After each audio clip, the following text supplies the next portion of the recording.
አቶ ደረጀና የሰላም ፍጥጫ። አቶ ደረጀ ሰላም ከቤት ወጥታ ቤት ተከራይታ እንድትኖር ለወይዘሮ ማርታ ይነግሯታል። ወይዘሮ ማርታ ደግሞ እንግዲህ ይሄ በግዳጅ ሊሆን አይችልም ይላሉ። ባለፈው ክፍል እንግዲህ ልጃቸው ኤቢ ጋሽ ደረጀ ኪስ ውስጥ ገብታ የምርመራውን ወረቀት እንዲያገኘችው ነበር ማለት ነው።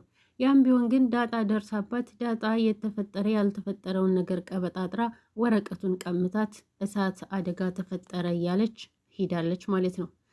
ኤቢም ግራ ገብቷት ወደ ሰላም ጋር ሂዳ እናንተ ሁለት ሰዎች እኔን አትሸውዱኝም፣ አባዬና እማዬ መሰልኳችሁ ወይ እያለች ግራ እያጋባቻት ነበረ። ሰላምም ኧረ ተይ ኤቢ ግድ የለሽም እስኪ ረጋ ለማለት ሞክሪ፣ ምንድን ነው የምትለፈልፊው እያለቻት ነበር። ዳጣም እሳት ተፈጥሮ ነበር አይደል ሰላም እያለች ሰላምን አዎ ተፈጥሮ ነበር ግን አጠፋሁት እያለቻት ነበረ።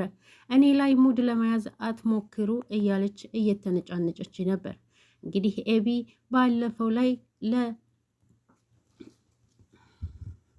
ባለፈው ክፍል ላይ እንግዲህ ምሳ ሰርታ እንደምታበላው ለናታን ስትነግረው ናታን ደግሞ ምሳ ሳይሆን ነገ ቁርስ ስሪ ብሏት ስለነበር በዛ መሰረት ቁርስ ሰርታ ይዛለት መጣች። ቁርሱን ስትሰራ አረፈድሽ እኮ ብሎ ሲላት አይ ሰላም በጧት ተነስታ ስለሰራች ነው እንጂ ለሌላ ነገር አይደለም እያለችው ደግሞ ፍርፍር መውደዴን ማን ነገረሽ ስላት አየህ አንተ የምትወደውንና የምትጠላውን እኮ አውቃለሁኝ እያለች ነበር። ይህ ተንኮል እንግዲህ ዳጣን ጥሪያት ናታን ክፍል እንድትመጣ ጥሪያት ብላ ስለነበረ ዳጣ ስትሄድ ሊያጎርሳት እያለ ነበርና አጉርሰኝ እያለችው ሊያጎርሳት ነበርና ሊያጎርሳት ያለውን ወደ አፉ ከተተው። ዳጣም ለምንድነው እንዲህ የምታደርገው ስትለው ኤቢም አይሽ አይደል አንቺን ሲያይ ነው እንጂ እስካሁን እያጎረሰኝ ነበረ፣ ደግሞ ምግብ ሰርቼ የሰጠሁት እወደዋለሁኝ እያለች ነበር። ውሃና እንግዲህ ጓደኛዋ ሲጋራ ማጨስ እንዳለባቸውና ይህን ደግሞ መመኮር እንዳለባቸው ተመካክረው ወደ ሱቅ ሂደው ሲጋራውን ስጠን ሲሉት ባለሱቁ ውሃን በጥፊ መቷት ስለነበረ ለዳጣ ነገራለሁኝ እያለች ለእህቷን መከታ አድርጋ ለዳጣ ነገራለሁኝ፣ ዳጣ ማንም ሰው የሚያሸንፋት የለም እያለች ለጓደኛዋ ስትነግራት ነበረ፣ ለምጥን ማለት ነው። ምጥን ደግሞ እንዳትናገሪ ይሄን ከሰማች ዳጣም ትመታናለች ብትላትም ግን አይሆንም ብላ ዳጣ እንደውም መጣች ብላ ዳጣን ማን ነው ምን ያረገሽ እያለች ስትላት ነበርና እሷም ነገሩን ሁሉ ስትነግራት እጁ ይባረክ ነበር ያለቻት። እንግዲህ ወይዘሮ ማርታ ደግሞ ስለ ልጇ ስለ ኤቢ እየተጨነቀች ናታን እንዲያገባትና ምን ማድረግ እንዳለባቸው መኪና ውስጥ ቁጭ ብለው እየተወያዩ እባክሽ ማርታ አንቺ ልጅሽን ስለምትወጃት ነው እንጂ የተበላሸ ጸባይ ነው ያላት፣ ስለዚህ ሳይወዳት አትገፋፊው ናታንን እያለ ሲመክራት እባክህ ተስተካክላለች እያለችው ነበረ። እሱ ደግሞ ታይ ባክሽ አልተስተካከለችም ብዙ ይቀራታል እያለ ሚስቱ ጋር ሲወያይ ነበር።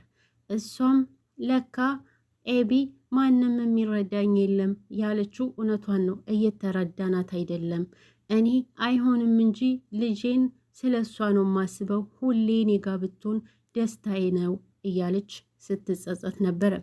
በመቀጠል ደግሞ እንግዲህ ስለ ሰላም እያወሩ ሰላም ከቤት ተከራይታ መውጣት አለባት፣ እዚሁ ወደ ሰፈር ቤት እንከራይላትና ራሷን ችላ ትኑር እያለ አቶ ደረጀ ከሚስቱ ጋር መክሮ ሚስቱ ደግሞ እንዴት አድርገን ነው ስንት ዓመት ሙሉ አብራን የኖረችውን ሴትዮ አሁን ይሄ ነገር ስለገጠማት ብቻ ከቤት ወጥተሽ ሂጂና ቤት ተከራይ የምንላት እያለች ወይዘሮ ማርታ ስትል ቢሆንም ቤት መከራየት አለባት እያለ እሱም አይ ይሄ ሊሆን አይችልም አርሳታለሁኝ፣ እሺ ካለች ግን ባለቤቷን አስተዋውቃን አብረው ትንሽ የሆነ ቤትኛው ሰፈር ተከራይተንላት ብትኖር ጥሩ ነበር።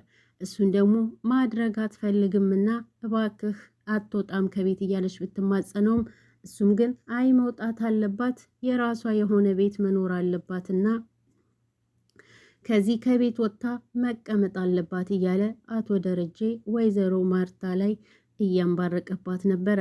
ቢሆንም ግን ትንሽ እሱም ወደ ሀሳብ ሄደት እያለ ምን ማድረግ አለብኝ እያለ ሚስቱ ጋር እያወራ እሱም በሀሳብ ሄዶ ነበረ። በፍጹም በዚህ ሰዓት ልትቆጣትና ልትናገራት አይገባም፣ ይሄ መልካም ነገር አይደለም እያለች ወይዘሮ ማርታ እየተናገረች ነበር ማለት ነው። ሁሉም ተሰብስበው በተቀመጡበት እንግዲህ ውሃ ፊትሽ ምን ሆኖ ነው ብሎ አባቷ ሲጠይቃት አይ ምንም አልሆንኩም እያለች ስትል በዛ ላይ እንደገና ደግሞ አይ ይሄ ባለ ሱቁ መቶኝ ነው እንዲህ አድርጎኝ እያለች ሁሉን ነገር ከነገረቻቸው በኋላ አባትየው ነይ ወደኔ ነበር ያላት። ነይ ወደኔ ሲላት እናቷም ደግሞ ተው እባክህ ደጄ እንደዚህ አታድርግ እኔ መክራታለሁ እያለች ግብ ግብ ተያዘች። ባክሽ አንቺ ነሽ ልጆቹን በአጠቃላይ እንደዚህ እያልሽ መረን ያደረግሻቸውና ወደ እኔ ነኝ አንቺ ተበላሽተሻል መገረፍ አለብሽ እያሉ ሲል ደረጀ እሷም ደሬተው እያለች ነበረ። እንግዲህ በመቀጠል ይህን ከጨረሰ በኋላ ሰላምን ነበር የጠየቃት። ሰላምን ጠርቶ